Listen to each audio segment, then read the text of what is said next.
Lawmakers are back on Capitol Hill today after a 2-week recess. House Speaker Mike Johnson is meeting with President Trump to discuss a reconciliation package at the White House this afternoon. House Minority Leader Hakeem Jeffries and Senator Cory Booker returned to Capitol Hill Sunday, one day ahead of the session resuming. The two staged a 12-hour sit-in, which was live-streamed in protest of President Trump's agenda and the Republican budget bill. CBS News congressional correspondent Caitlin Huey-Burns joins us now from Capitol Hill. So, Caitlin, where do things stand first with the reconciliation package, and any inkling how long this could take?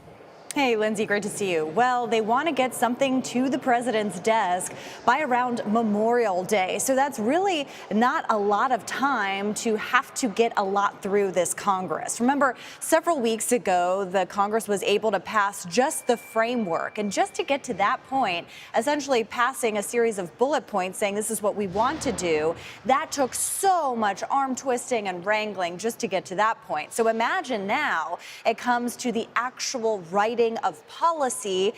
That's a huge lift, not to mention the fact that they have to get it through both chambers of Congress. So this week, the various committees tasked with writing this legislation will get to work. We're not sure yet when we'll actually see text, but leadership has been telling us that they've been prepared for a while now to get something done. The biggest questions heading into this are what they are going to do with social safety net programs, especially Medicaid, because that budget proposal, that framework, that outline said they have to cut about $800 billion from specific parts of the federal budget, and that money has to come from somewhere. And the committees tasked with finding those savings oversee Medicaid, Medicare, and other programs. So there is a question of what that might look like, and that really is the focus. Now, today, Lindsay, there's a lot of meetings up here involving lawmakers. As you mentioned, Speaker Johnson's going over to the White House to talk to the president.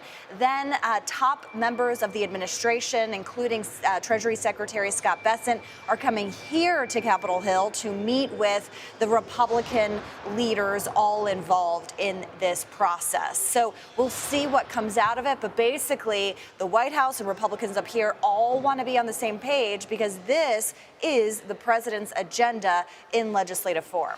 You know, Caitlin, Democrats are trying to find a message that they can all unify around. We mentioned the sit-in over the weekend. We saw Cory Booker's 24-hour-plus speech on the Senate floor. What message are they trying to convey, and is it working?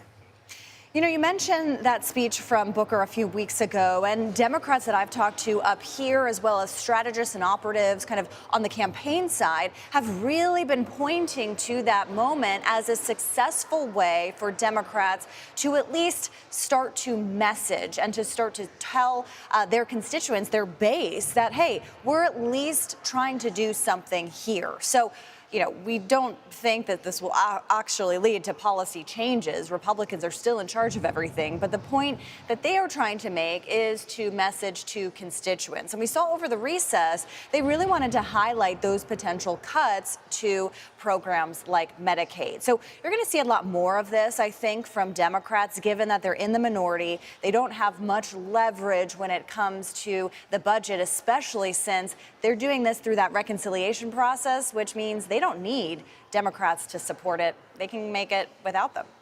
Caitlin Huey-Burns, thank you.